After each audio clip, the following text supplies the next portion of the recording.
When the man responsible for fixing Britain's housing crisis is caught questioning his own party's solution, you've got to ask, what's really going on?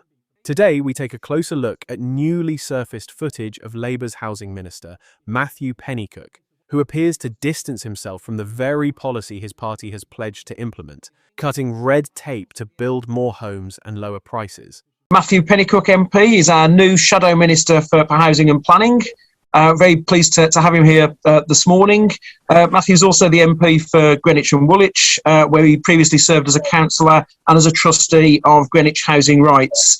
And Matthew will be talking to us this morning about working towards the general election and Labour's housing plans. So with no further ado, over to you, Matthew, and welcome.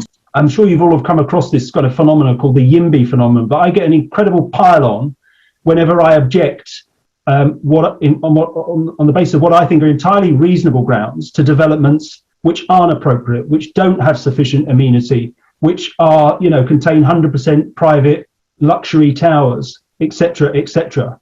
And I think that criticism comes from the fact this idea, which is very much a conservative idea, very much in flavour with particularly the last housing minister. I don't know about Stuart Andrew.